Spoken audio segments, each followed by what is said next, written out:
Welcome again to the Muppet Stuff Book Club. What's wrong with Gonzo? Too much TV has turned him into a couch potato. But his friends are determined to make him change before it's too late. Today's book is The Muppet Kids in TV or Not TV by Anne Brown, illustrated by Tom Lee. When the last school bell rang on Monday afternoon, Kermit jumped out of his seat and hurried over to Fozzie and Janice. "Time to go," he said. "We've got lots of homework, and I have to run some errands for my mom later on." "We'll walk home with you too," said Scooter and Skeeter, joining them. Janice nodded. "Let's go." Kermit looked around. "Wait a minute," he said. "Where's Gonzo?" "He's already gone," Skeeter said. "He's been disappearing right after class for weeks now." "Have you noticed anything strange about Gonzo?" Piggy asked, coming over. "I mean, stranger than usual?" "Yeah," said Fozzie. "Sometimes he doesn't seem to hear me when I talk to him. And he has this funny way of staring straight in front of him all the time," Scooter added. "I wonder if something's wrong." "Well," said Janice, "there's only one way to find out. Let's go over to his house and ask him." Janice led the others out of the schoolyard and down the block to Gonzo's house. She rang the doorbell and waited. After a while, Kermit said, "I guess Gonzo's not home." "Yes, he is," said Piggy, looking in Gonzo's front window. "Look, he's right there on the floor, in front of the TV." Janice peered over Piggy's shoulder. "Uh-oh," she said. "I think I know what's the matter with Gonzo." "What?" Kermit asked. "Gonzo," Janice replied, "has a bad case of static."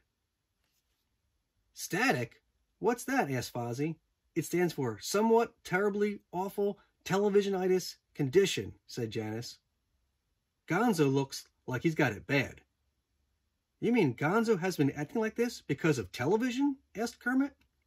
"That's right," Janice told him. "That's what happens when you watch TV all the time. My brother Jasper was acting just the same as Gonzo last fall. Not paying attention to anyone, not doing his homework, never going outside. He just sat in front of the TV day and night." "What did you do?" asked Piggy. "We were lucky," said Janice. "He finally snapped out of it." "But that could take a long time," said Kermit. "We've got to try to help. We can start by talking to Gonzo," Janice suggested. Janice led the others through the front door and into the living room. They all stood in front of the TV screen so Gonzo couldn't see it. Janice tapped Gonzo on the shoulder. "Gonzo," she said. "Gonzo!" Gonzo didn't move. He just stared at the place where the TV was, even though he couldn't see it. Janice snapped her fingers in front of Gonzo's eyes. Gonzo blinked, and then he blinked again, and muttered something. "What did he say?" Piggy whispered. "I think he said, 'Micro Mouse, the world's only expert computer rodent, will be back this time next week,'" said Kermit. "This is seriously serious," Janice sighed. "What do we do now?" asked Fozzie. "There's not much we can do," said Janice, "except keep trying to get through to him. If we can't, Gonzo may never be the same again." Over the next few days, Gonzo seemed to get even worse. When Mr. Bumper called on him in class and asked him who the first president of the United States was, Gonzo didn't even know the answer. In fact, he hadn't even heard the question. Later, in gym class, Kermit was tying his shoelace when somebody threw a volleyball. It headed straight for Gonzo. "Duck, Gonzo, duck!" yelled Kermit. But Gonzo didn't duck. He just stood there as it bonked him on the head. Doink! Gonzo didn't talk to anyone. He didn't do his homework. He just vanished after school each afternoon. Kermit and Janice stopped by his house a few times, but they always found him in front of the television set. He didn't want to play. He didn't want to practice softball. He didn't want to do anything but watch TV. "Even I miss the old Gonzo," said Piggy. "He used to be fun. He used to be silly. He used to be Gonzo," said everyone together.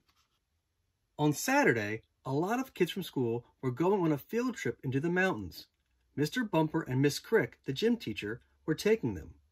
They were going hiking, and there was a picnic too. And then they were going to stay out late and look at the stars. On their way over to the school parking lot, Kermit and Janice stopped by Gonzo's house. "Maybe he'll want to come," Kermit said hopefully. "Hi, Gonzo," said Janice as they walked into the living room. "Are you coming hiking with us?"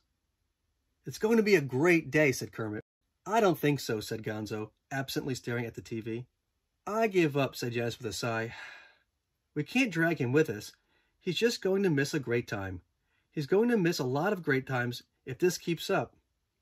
Kermit shook his head sadly. Then he and Janice left. As they closed the door, Gonzo looked up for just a moment.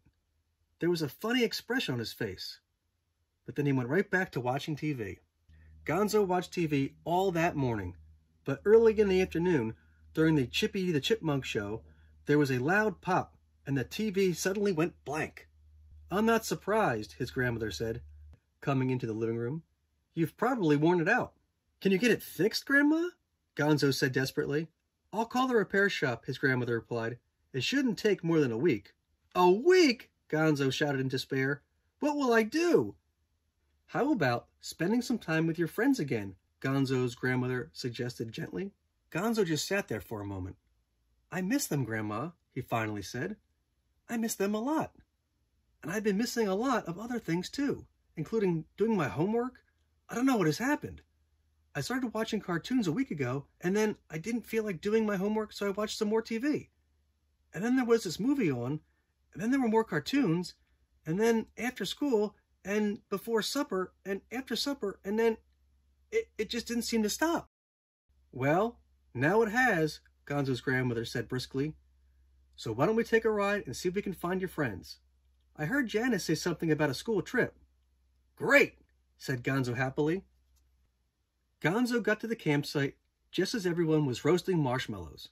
"Gonzo, what are you doing here?" Janice said, astonished. The TV broke," Gonzo said sheepishly, "and I realized I hadn't seen you guys in a while, and—" "Gonzo, you're cured!" Kermit shouted happily. "Cured?" Gonzo asked. "What am I cured of?" "Static, man! Static!" said Janice. "You've had a serious case of too much television."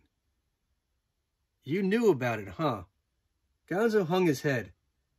"Yeah," said Janice. "We were afraid we'd never see our old friend Gonzo again." "It's about time you came back," Piggy said happily. "Speaking of time, what time is it?" asked Kermit. Gonzo looked at his watch. "It's almost 6 o'clock. Then he got a wistful look in his eye. "That means it's time for the Lester Lemonade Upside Down, Inside Out magic show." "Uh-oh," said Janice. "The last signs of static." Gonzo looked at his friends and then shook his head.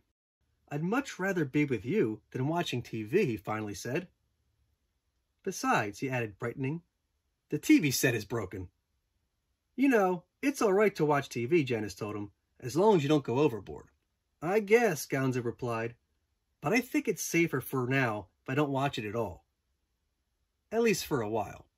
That evening, as everyone looked up at the stars and Mr. Bumper pointed out the constellations, Janice and Kermit came over to Gonzo. "I'm really glad you're back," Kermit said, putting his arms around Gonzo's shoulders. "We missed you." Janice nodded. "We sure did. You seem further away than Mars," she said, pointing to the sky. Gonzo smiled. "Well, I wasn't quite that far, but it sure is great to be back."